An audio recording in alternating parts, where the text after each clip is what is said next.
Hi, you are welcome to Passion Drive Coaching and Consulting on YouTube.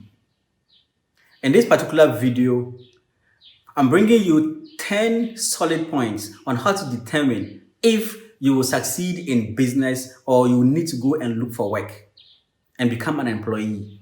In fact, my personal favorites are point 6 and point 10. Enjoy.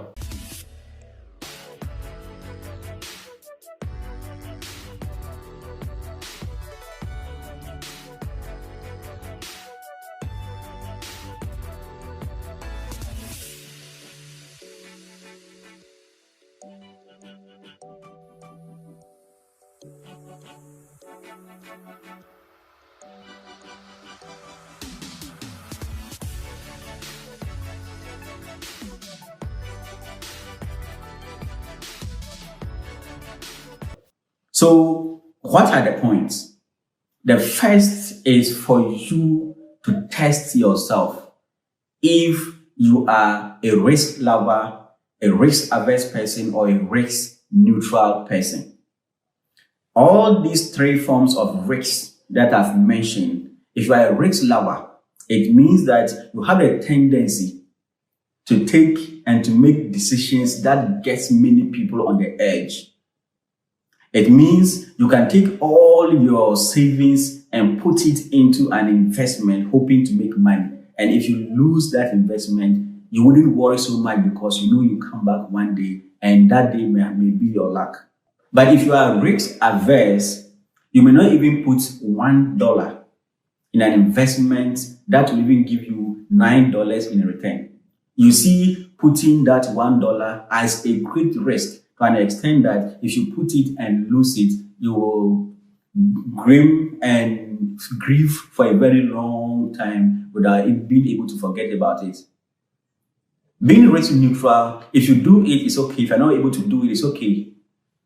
So if you are a risk averse person, I advise you that starting your own business is not something that you should gravitate towards.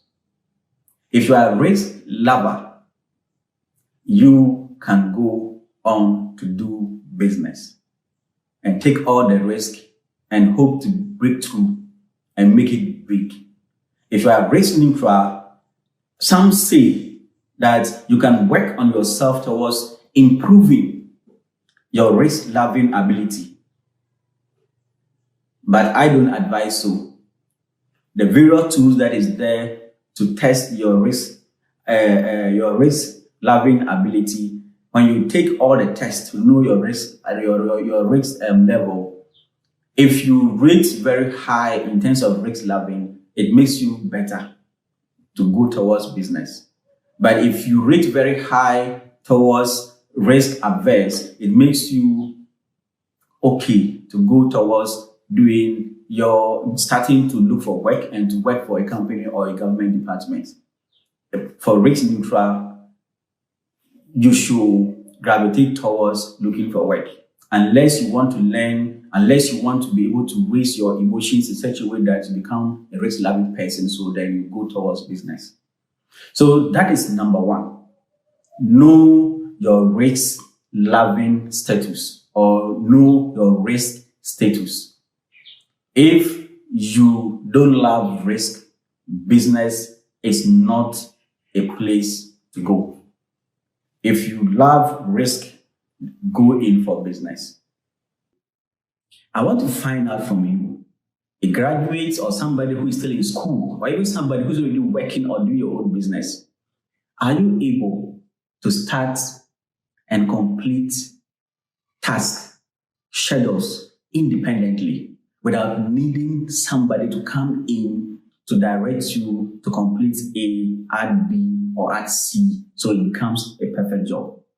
If you are somebody who is able to start and accomplish tasks, all forms of tasks independently, it means that you are somebody who can fit well in entrepreneurship. But if you cannot start and finish your own task independently, and need the support of other people, like a boss who directs you on to what to do for the day, what to do for the week, what to do for the year, or what to do as an organization. It means you need to find a job somewhere that has other people taking responsibilities at the end of the day that gets you contribute your quota towards the goal of that organization. Can you set short-term, medium-term, and long-term goals and follow it through and achieve it? I want to know if you check yourself whether you are somebody who can sit down, plan logically, and be able to set and achieve short-term goals, if it is monthly, if it is by annual, or it is yearly, or even 3 years, a short-term plan, or medium-term, 4 years, 5 years, 6 years, 7 years, or long-term, 10 years and over. If you are a businessman, if you want to do business and you know you are able to set these kind of targets, you are okay, you are patient enough to follow through the short-term objectives of your business. You are able to follow through the medium term. You are able to evaluate it and know if you are doing okay or you are not doing okay, or you need to double up your efforts. You need to add more inputs. If you are patient enough, you are methodical, you are able to schedule yourself, you are able to plan yourself, it means you can do business. If you already add it to knowing your risk status, you are able to add it to being able to accomplish tasks independently. And you add this third point, being able to set short-term, medium-term, and long-term goals and achieve them. It means that you are good to go with business. But if you cannot, go out there, look for work, and work.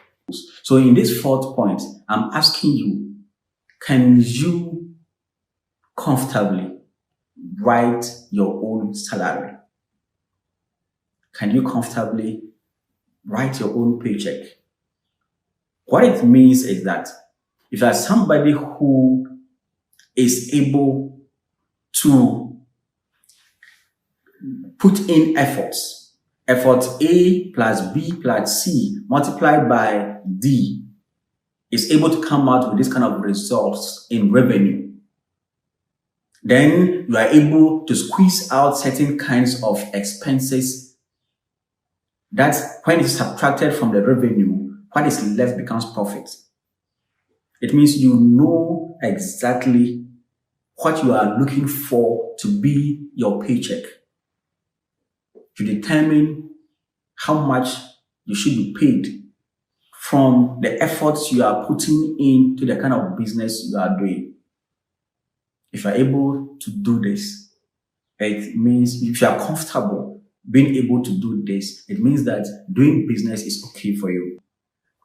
Point 5 is, do you know your professional worth? The skills you have, do you know how much it is worth?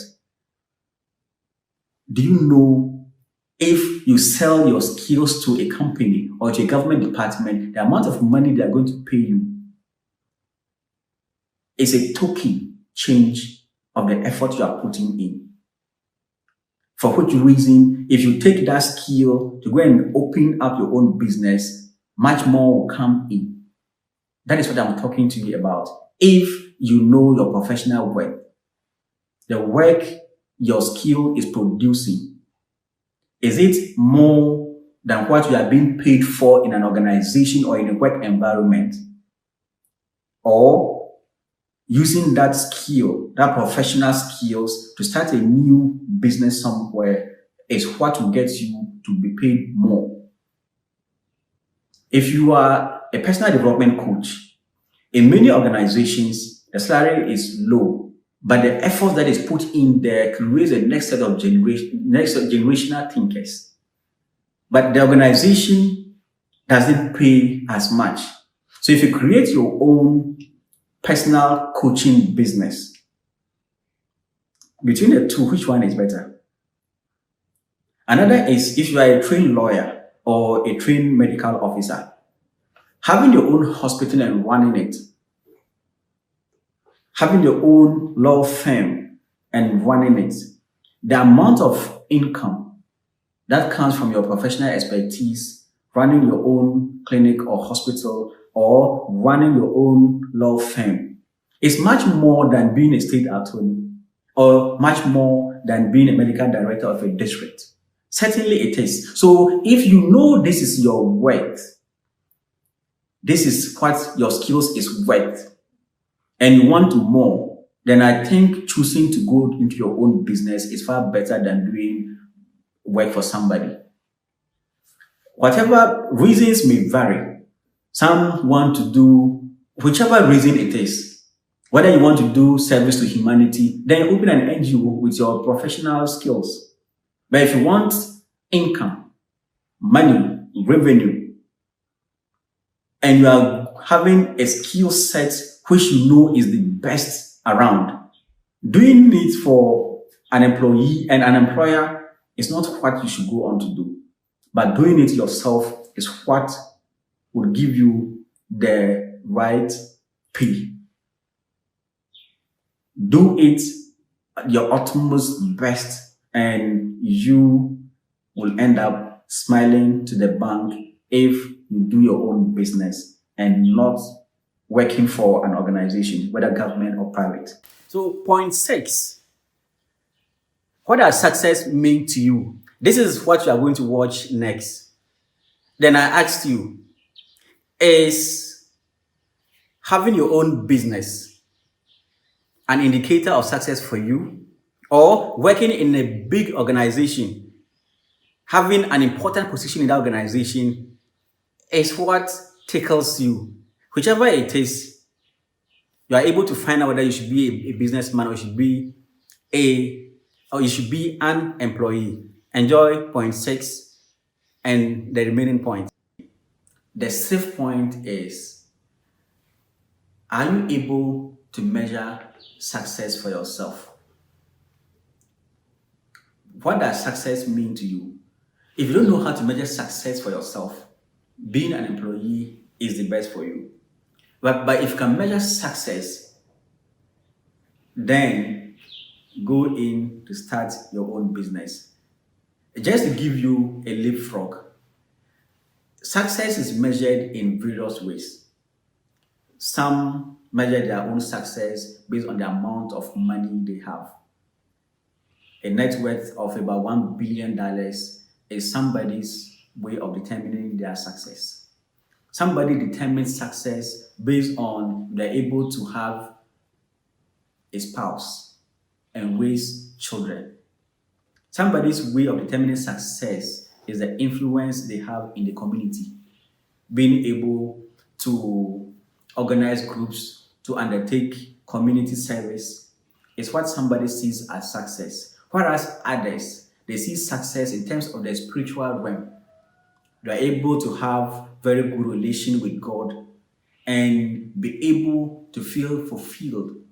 Whereas others, they see their success in contributing their quota in a big organization to achieve an overall success for that organization. So whichever way you see success, if from school, whilst in school and from school, you are not able to define what success means to you, it means you are good to go in to do work for an organization who are able to describe success for themselves. Whereas you only see your success as part of the overall success of that organization. You may have more ways of looking at success. Comment below to let me also know what other forms of success comes to mind. To know if you can define your own success is a characteristic of somebody who should go in to do your own business. But if you cannot define what success means to you and what failure means to you, then you are good to go to apply for a job and then do it. So success becomes a general definition of the entire organization, but not for you as an individual. Point number 7. Can you have the self-discipline and self-motivation required to be able to achieve your goals in life?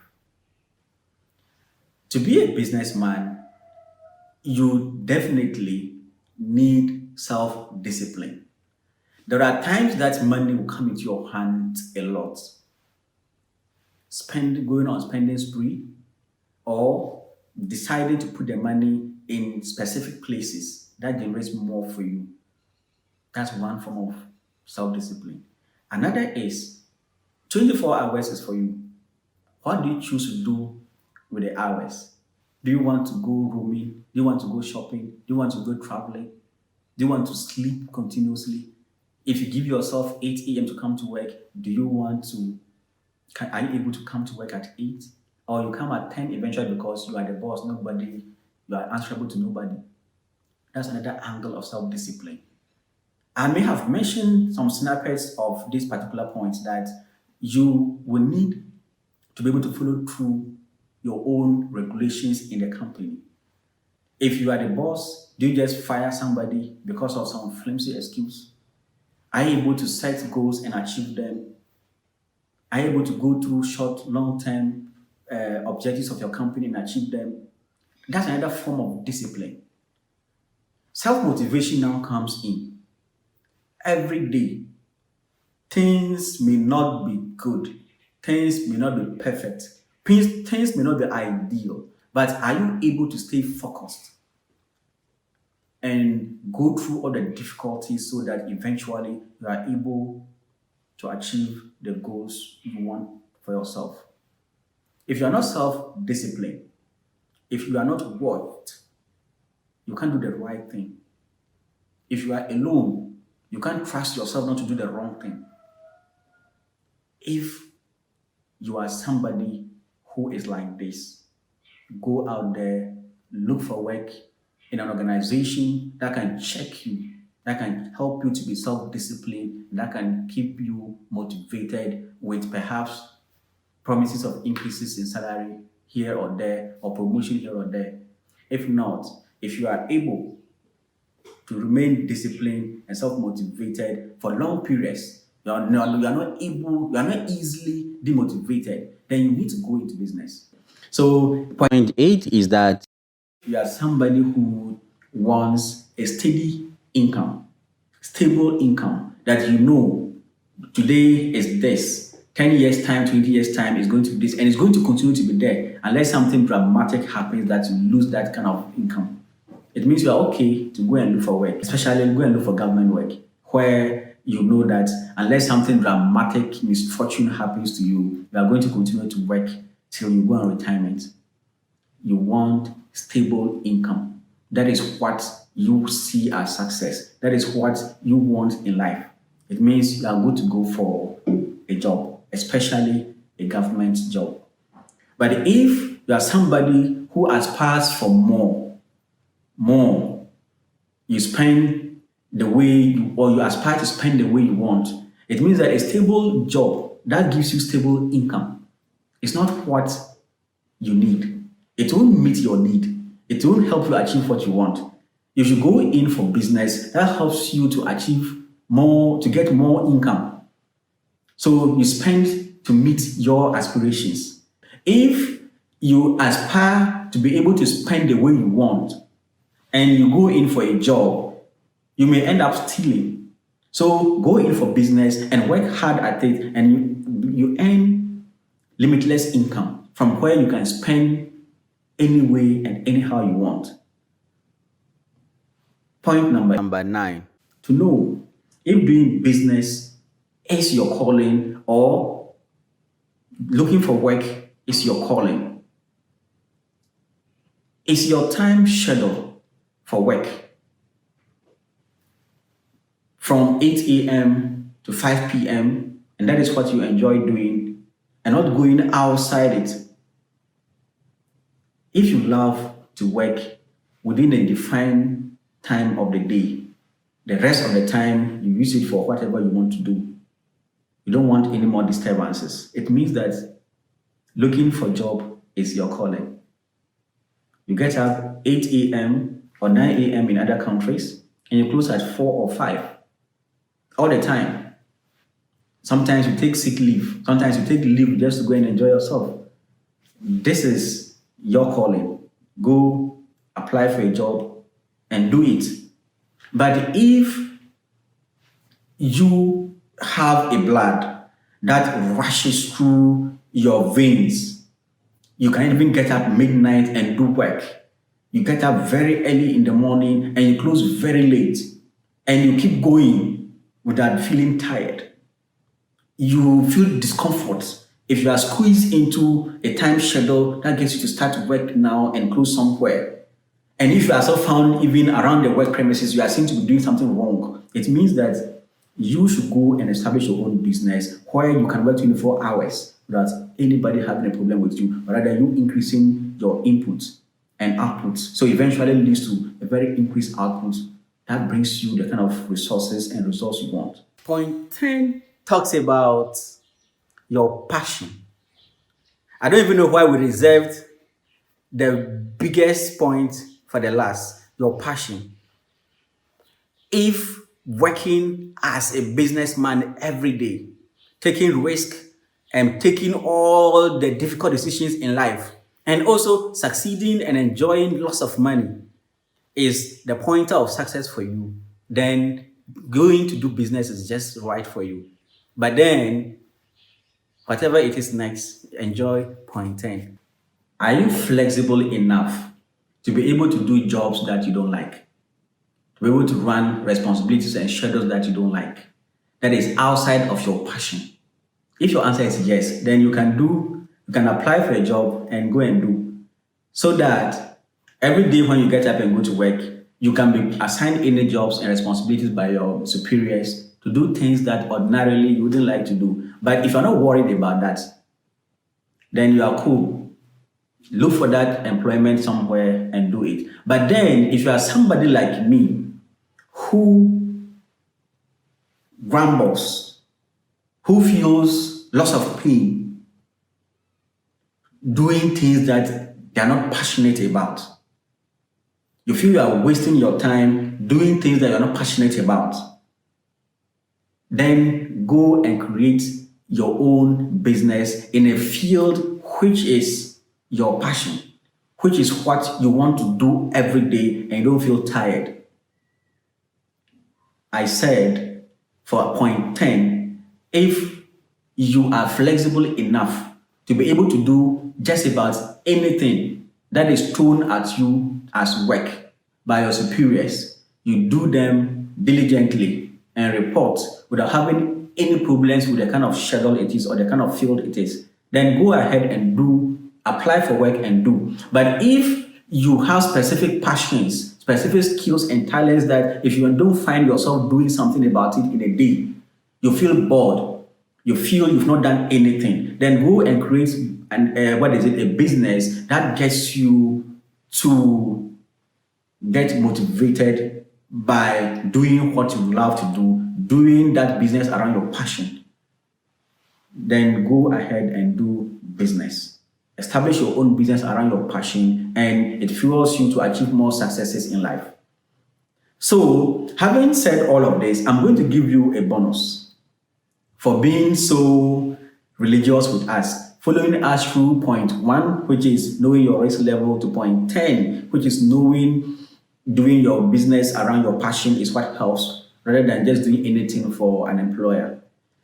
Having been with us up to this point, I want to tell you that if for whatever reason you want to apply for a job, I advise you to, if you are in Ghana or in Africa or in the developing countries, where I advise you to apply for work is an international organization such as UNICEF, such as World Vision, such as WaterAid, any form of organization which is trans-country or trans-national, that doesn't have anything to do with a state or a government of a particular country. I say so because they are more transparent in their recruitment system. The salary and wages and remuneration are higher. The job environment is more friendly. Opportunities are there for you to be able to learn. This is the first kind of environment I will advise you to apply in if you fall under the category of those who want to apply for a job and do it and feel satisfied. If you are not able to find such work, then the one which is near this is local NGOs or local organizations. The culture in there is more better than the culture in government jobs, which is the last point of call. If you don't find a job with an international organization, you don't find a job with a local organization, then your last opportunity is to find a job in a government organization. And in Africa and most developing countries, government employs more. But in such organizations, beside all the negativities I've mentioned about in choosing whether work or business, that there are additional challenges you face when you're working with government. Mostly departments are under-resourced, mostly they are underpaid, mostly they are undermotivated, and the conditions of work is mostly terrible. For if you still want to go ahead to look for work, that's your last resort. And for them as well, the advantages are that when you are in that job, you most likely will not be sacked until you go on retirement. You most likely get more hours to go and rest, to go and do your holidays, and then get sick leave and even get maternity, and now they are introducing paternity leave. But whichever way it may be, if you find the one you choose and it is business, go ahead. The sky is your limit. If you choose whatever it is to go and look for work, that one too can help you achieve your goals in life. Whichever it is, from Passion Drive Coaching and Consultancy, we ask you to go where you can be better, where you can be the best, and where you can be fulfilled. And not necessarily going by what your parents, your family, or whatever friends or whatever society pressurizes you to go and do. No. Do the things that gets you feel fulfilled and feel comfortable as a natural environment. If this is business, go ahead. If it is going to look for work, then go and do it. And don't look back ever. However, if you feel after going through all these 10 points over the last few weeks, you are gravitated towards doing business, but for one reason or the other, you are not able to start a business now, and you want to start some work before you get some income and go and start the business. There are many people who have also done that. Many people have done that in society, but it wastes time. It wastes time. If you start running with employment, within 10 years, you garner more experience. If you start after school with business, within 5 years, 10 years, you will garner a lot of experience. But if you start work and you have to leave it and go and start business, you are only adding more time waste in your development. And I say from school, before you leave and go into the job market or go out of the walls of the school, decide exactly what you want to do. If after all of this, you still have one reservation or the other, I advise you to find a personal development coach. Wherever you are in this world, there are personal development coaches around you. You can go online and find them. If you are in Ghana, call us and come. Wherever you are around the world also, we can coach you online so you are able to finally decide with conviction that the path you are going to take is the path that God has created for you. That will give you purpose. So at the end of the day, when you're on your deathbed, you feel fulfilled. If you feel fulfilled, contact us. Contact any other coaches around the world. So you take your decisions with confidence and you live your life every day knowing you have done the right thing. Thank you so much for watching all these videos over the last few weeks to be able to know exactly whether you should go for business or you should go for work. Whichever it is, I wish you all the best. Keep watching our videos because we will keep you being the best in whatever chosen field you have decided.